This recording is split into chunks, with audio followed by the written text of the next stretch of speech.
السلام عليكم ورحمة الله وبركاته، أسعد الله مساءكم وجميع أوقاتكم. معي الشاعر والراوي سليمان بن حميد العرفي الجهني. حياك الله يا أبو نشمي. تسلم طال عمرك. نبغى اليوم قصة من قصص البادية سابقا اللي أنت عصرت طال عمرك. نعم، فيه قصة قديمة وبعض الناس يروونها خطأ وبعض الناس يقول إنها خيال، وكل شيء اللي يستغرب على الإنسان يظن خيال، ولكن الله على كل شيء قدير. كان فيه واحد بقديم الزمن عرفي يلقب محمد النبهاني، يسكن في وادي رخو، الوادي اللي ينزل من رضوى يعرفونها للديرة كله، وهو ويا جماعته قليلين ويقال له النبهان، يسكنون بالوادي ويحضرون قرايا ينبع، وخاصة في قرية البثنة الموجودة لسه. وفي وقت من الأوقات بوقت الصيف من طبيعة الناس يتنزهون بالليل ويسمرون، والعيال الشباب يتجمعون ويلعبون، ومن كل بحر قطرة، ما هو من ناس معروفين ولا حي واحد ولا حظيرة البلد. في ليلة من الليالي يلعبون لعباته واللي موجودة عنده من ألعابه لعبة يسمونها الدارة، يلعبونها واسمها الدارة، لعبة من ألعاب العيال الأولين. الحاصل أن أصبح ولد النبهاني ميت في ملعب العيال، مذبوح. ويوم شافوه مذبوح ما نيروا من اللي يذبح، بقيوا يتحرون ويدورون. وبعدين من أحكام البدو في ذاك الزمان إن المقتول غياله الثار فيه 4 أنفار، ما يكفى فيه نفر واحد. هذا حتى أنه ما يعزمون على قتل الغياله، يعرفون أن اللي يقتل غياله أنه يحول على 4 أنفار. فكروا وحطوا جائزة للي يسمع عنه ولا يتحرون ولا كذا. وفي ليلة من الليالي واللي فيه واحد يعدل العين بالليل ويغني ويسلي نفسه على أتبع العين ويعدلها على النخيل، ويغني ويرفع صوته ويقول: حنا لعبنا الدارة في واحد ما يدري، يا نخل أبو جبارة من تحت كلمة يجري. نخل أبو جبارة هذا اللي هو يعدل العين عليه، عرفوا إنها ولده عند أبو جبارة، فكروا له قليلين وقوم أبو جبارة أكثر منه وأقوى منه. واللي عرفوا أنه جوه يبون يأخذون الثار يستاصلونه ولا يخلون منه واحد. بقيوا يفكرون وش الطريقة اللي يسوونها. قالوا هذا يبغى لها 4 أنفار، وقدرتنا ما هي قادرة على نفر واحد، وحنا بالمحل ده من يوم يعرفونا يقتلونا، ما فيها غير نجلي حنا ونبعد في ديره بعيدة ما يدرون عنها ونقنصه مقناص. تم الراي وبدوا من وادي رخو واتجهوا جهة نجد.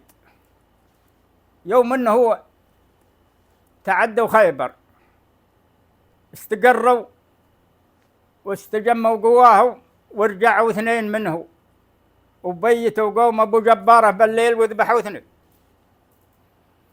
ويوم ذبحوا 2 سروا من ليله، ويوم أصبح الصبح وال2 مذبوحين.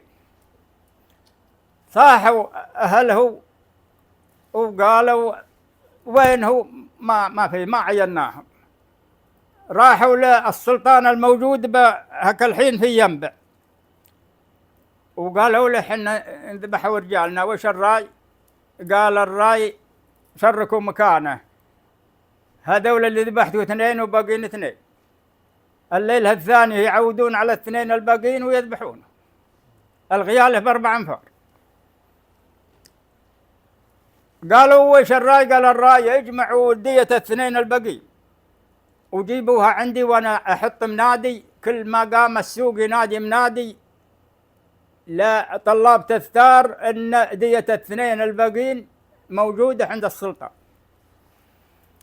طبعا ما يقدرون يرجعون لها، لكن له معارف ووصية وصوه على الديرة بعده وتحصلوا على الديه واخذوها وراحوا ولا رجعوا لليوم. واحد منه فرق عنه وجنب طريق ثاني وجاله عند ناس بعيدين عن الديرة واستقر عندهم وبقي عندهم متخفي. وليان جاء وقت حصاد الديرة المعوشة هكالعين عنده، يزرعون على المطر ويجنون عسل من الجبال، وكلها وكلوا عليها وكلاء يسمونه القومة بذاك الزمن، يقول القويم الفلاني والفلاني. هذا اللي استقر اللي جاء وقت الحصيل اللي يمديه حصلوه وهو يحسب له، يسري بالليل واللي جاء النهار يزبل له على جبل وتحصن فيه، واللي جاء الليل يسري لما يجي القومة اللي هو موكل وياخذ اللي هو يحصل عنده من مصلحه ويرجع بالليل وبالنهار يتبلد بالجبال. وعلى هالطريقة وتجوز من العربان اللي هو عنده. وفي مرة من رحلاته يوم يروح ركز لي في جبل يتخفى فيه وذبح له صيده وجباها، وبقي اغلبها النعاس يحتريها تستوي، ورقد ويوم منه درى واللي يزهمه باسمه، وهو يعتدل واللي والله المجباه فاتحها جني بشكل حرمة ومخرج اللحم، واللي ينهي ناديه باسمه ويقول الكتف ما لقيتها، وهو يعدي على المجباه ويخرج الكتف وهو يشرد فيها ويكب الجني واللحم اللي هو أخذه. والرحلة الثانية بعدها بكم سنة جاك ماشي وفي ليلة من الليالي هو مبيت وراقد، ما درى غير الذيب راقد بحضنه، ويوم من الصحي بالذيب بقي يفكر ايش الطريقة، الذيب من يوم يحركه ياكله، بقى ينتظر عود دف الذيب بيده، ويوم رفع يده عن الذيب والذيب رجع ورجع بحضنه. الصبح قريب يوم من اصبح وهو يعتدل معه تمر ذهابه تمر، وهو يقوم ياكل من ذهابه ويطش للذيب والذيب ياكل، ويوم مشى والذيب يمشي معه.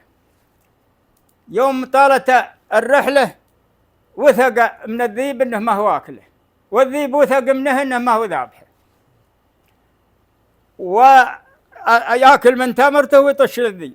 غلقت التمره، راحوا يدورون له ناس يبون يتحصلون على معوشة عنده، سروا بالليل واقتربوا له من حي من أحياء البدو، والرجال يتمركز في جبل قريب من العرب، والذيب يتعدى للعرب بالليل.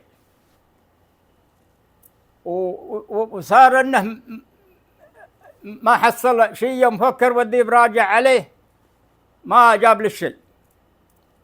قال وراك يا ذيب الخلا ما تعشيت، والليل ظلمة والهواء سرمدية، يعني الليل ظلمة وما في حاجة لا حد يشوفك والكلاب ما تشم ريحك. عود رد هو عبارة عن الذيب رد على روحه، قال أنا ترى مثلك على المرح رديت قوما يحنحون الضواري علي.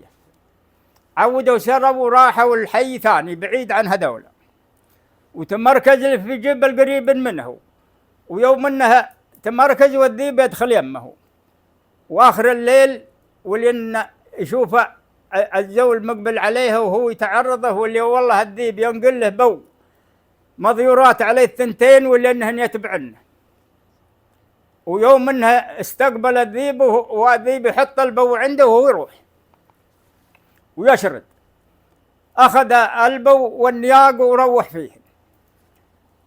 وبعد مدة ويوم يجون طرقيه معها الوادي اللي كان الذيب رافق الرجال معه، ويوم انه فكر والذيب منطلق عليه ويبي يخويه مثل خوته للرجال، ولأن اخباره سايره بين العرب وكل عرف انه كان خوي الرجال وانها قصته كلها عارفينها. من يوم شافوه قالوا هذا خوي الرجال الفلاني. ويوم انه هو اقترب منه يبي يخويه وعاد واحد البندقيته واطلق عليه النار وذبحه. وبقي كل ما جاله مجلس يقول يوم اني ذبحت خوي النبهاني، تخبرون يوم اني ذبحت خوي النبهاني. وكثرها. ومرة من المرات وهو يقول السالفة في مجلس والنبهاني جالس بالمجلس، ويقوم النبهاني يوم خرج من المجلس وهو يزهمه قال ترى أنا أبغاك، ويوم قام يمه قال يا ترى يا خويي، وهو يطلق النار عليه لأنه ذابح. وهو يبقى عند الناس اللي هو ساكن متخفي عنده، ويعقب لها ولدين وبنت ويموت. ويوم انه مات ولانه معلم عياله في الديره ومصالحها والقومه وكل شيء متاكدين منه. وقالوا الناس هالحين انتم ما حد يعرفكم، روحوا لدياركم، ولكن الحذر ان تعلمون انكم عيال النبهان، لا درى عنكم والله ما حد تشمون الريح، لكن خلاص انتم تسموا بخوالكم، خلوكم انقلوا اسم خوالكم وتغطوا فيه، والقومة يظلون على ما هو عليه ويعطونكم من الحصيل ولا تعلمون. العيال اثنين، محسن وحسين، واخته والبنت حسينة. أبوه محمد النبهاني يكون سابع جد لي أنا سليمان ابن حميد ابن محمد ابن معين ابن محمد ابن محسن ابن محمد النبهاني. وهذه قصتي وسلامتكم. وانت سالم يا ابو نشمي، يعطيك العافيه.